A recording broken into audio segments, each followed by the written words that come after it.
Most people watching the news right now are going to walk away with the wrong conclusion, not because they aren't paying attention, but because the story being told to them is the shallow version, the surface version, the version that fits in a chyron. What just happened between the United States and Canada is not a trade spat.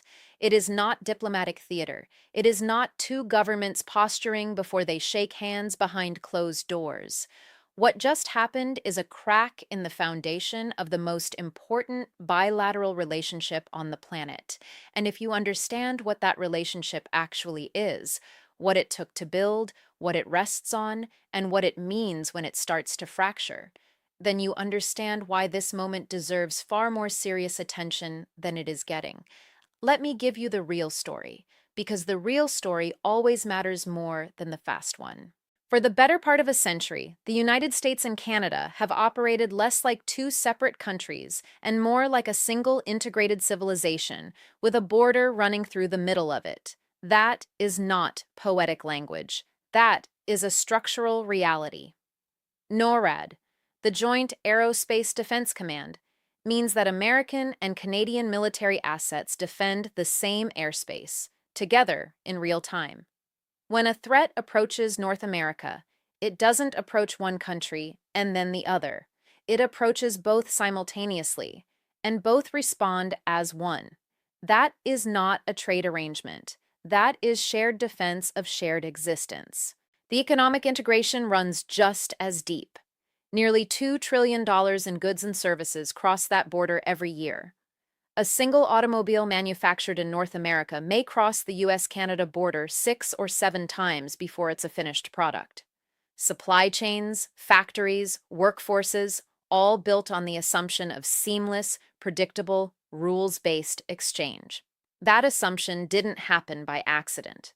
It was constructed deliberately, carefully, over decades, by leaders on both sides who understood that deep integration created stability and stability created prosperity.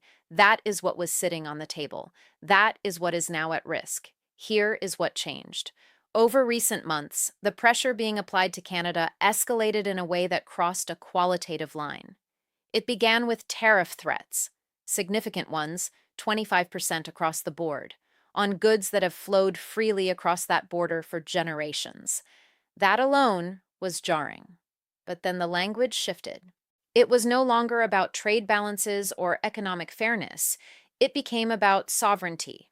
The suggestion, made publicly, repeatedly, without apology, was that Canada might consider becoming a part of the United States, the 51st state.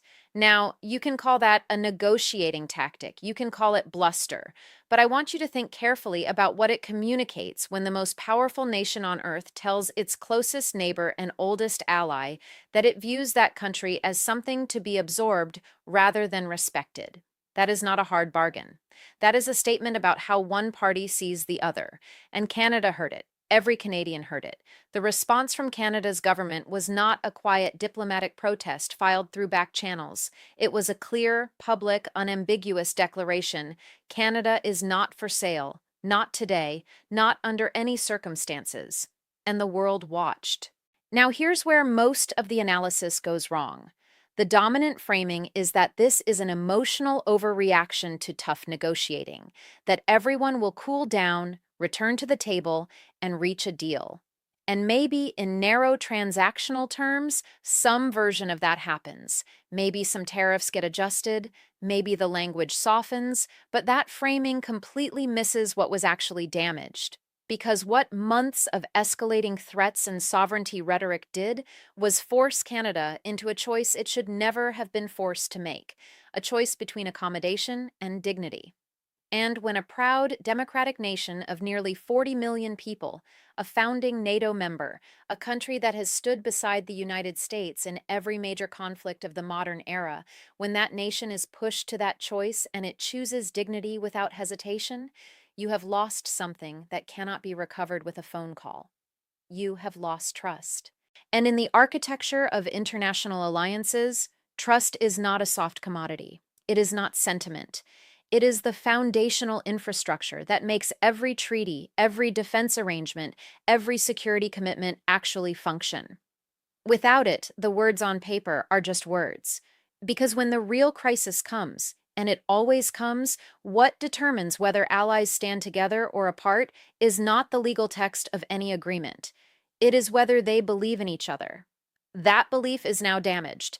There are people who will hear this and say, good. They'll say Canada hasn't met its NATO defense spending commitments. They'll say the trade relationship had imbalances. They'll say the United States was being taken advantage of and it was time to push back hard. And I want to be honest, some of those concerns have legitimate grounding. Canada's defense spending has for years fallen short of agreed NATO targets. Trade relationships always carry friction. No one should pretend that every American frustration was manufactured or invalid. But there is a fundamental difference between raising legitimate concerns through the established architecture of alliance management and threatening to annex your ally. There is a difference between negotiating harder on trade terms and using economic leverage as an instrument of humiliation. When you cross that line, when the partner across the table stops feeling like a partner and starts feeling like a target, you lose the thing that makes the entire system function. You lose goodwill. And goodwill, ask any experienced diplomat, is not soft. It is the load-bearing wall. Remove it, and the structure doesn't hold. Canada's new government came to power in a moment of genuine national tension over exactly this pressure. It ran explicitly on a platform of standing firm. The Canadian public gave it a clear mandate to do so. When that government arrived in Washington, observers expected the usual diplomatic softening, managed smiles, careful language, the rituals of de-escalation. That is not what happened. The message delivered was respectful in tone and iron in substance. The position was clear. Canada will not accept terms that compromise its sovereignty. This relationship must be one between equals, or it is not a relationship at all. And then something was said that deserves careful attention. Canada's leadership signaled, openly, deliberately, that Canada would be deepening its economic relationships with other partners, that decades of near-exclusive economic reliance on the United States would need to be reconsidered. Some will hear that as posturing. It is not posturing. Canada is the single largest trading partner of the United States. When Canada publicly signals that it intends to reorient its economic architecture toward Europe, toward the United Kingdom, toward Asia, that is not a rhetorical gesture. That is a geopolitical realignment in motion. And it does not happen in isolation. Every American ally watching this, in Berlin, in Paris, in Tokyo, in Seoul, is drawing its own conclusions. If this is how the United States treats its closest friend, what does that mean for us? That question is being asked right now, and the answers are quietly reshaping the strategic landscape. Let me walk through the scenarios honestly, because you deserve more than analysis of the past. The optimistic scenario: both sides recognize the costs of sustained confrontation. Quiet diplomacy finds a face-saving formula. Tariffs are adjusted. The sovereignty rhetoric fades. The relationship stabilizes on the surface. This is possible, but it requires something from the American side that has been conspicuously absent: a genuine willingness to treat Canada as an equal. And without that, any surface repair leaves the underlying fracture untouched. The most likely scenario: the confrontation continues at a low simmer. Tariffs remain unpredictable, which is in some ways more damaging than consistent pressure, because businesses cannot plan around uncertainty. Canada accelerates its diversification, deepening ties with the EU, the UK, Pacific partners. The economic integration that took 30 years to build begins, quietly and irreversibly, to unwind. America finds itself, years from now, looking at a northern neighbor that is still cordial in tone but strategically repositioned in ways that will take a generation to reverse. This is not a dramatic collapse. It is something quieter and more dangerous. It is drift. And drift, unlike crisis, doesn't trigger corrective action until it is very late. The scenario that concerns serious analysts most: Other allies, watching Canada's experience and drawing their own conclusions, begin their own quiet recalibrations. European nations accelerate defense autonomy programs. Pacific allies hedge more visibly. The alliance architecture that the United States spent the better part of the 20th century constructing, at enormous cost, begins to disaggregate. Not with a single breaking moment, but piece by piece, as each ally concludes that the reliability they once counted on can no longer be assumed. That is not a safer world for Americans. It is not a more prosperous one.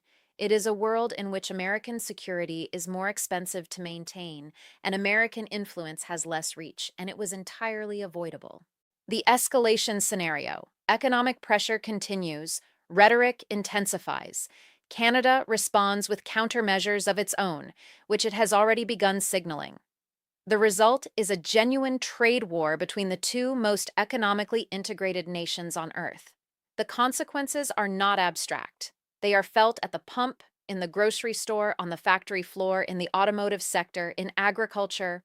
American consumers and Canadian consumers alike pay a heavy price, and history is consistent on this point.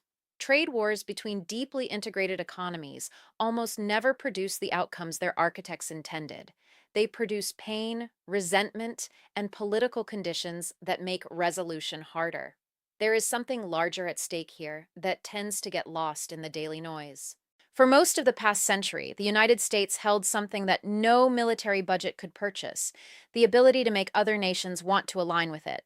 Not because they were compelled to, but because they believed in what America represented: a democratic order, an open system, a nation that led by example and invited others into the prosperity that followed. That kind of power is not maintained by force. It has to be continuously earned in every relationship, every interaction, every choice about how to treat a partner. Every time a nation upholds its commitments, every time it chooses principle over short-term convenience, that standing grows. Every time it does the opposite, something drains away, not overnight, but steadily. And once enough of it has drained, the world that was built through that standing, imperfect, contested, but broadly trending toward openness and rules-based order, becomes harder to sustain. Not because adversaries are stronger, but because allies are less certain. Canada is not simply a neighbor. Canada is a living reflection of the values that democratic nations have long claimed as their own: pluralism, rule of law, individual dignity, open society.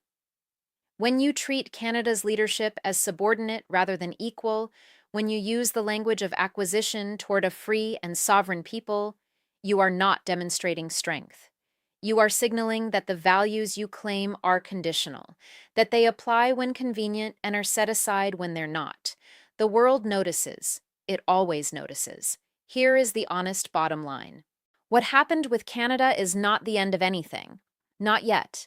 It can still be a turning point if the right lessons are drawn from it, if the hard questions are asked, if the necessary corrections are made, if there is a genuine recommitment to the kind of leadership that treats allies as partners rather than problems to be managed.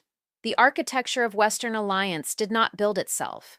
It was constructed through decades of sustained effort, earned trust, and consistent follow-through. It is genuinely difficult to build. It is far easier to damage than anyone who has not watched it up close tends to understand. The signal Canada just sent is not a Canadian problem.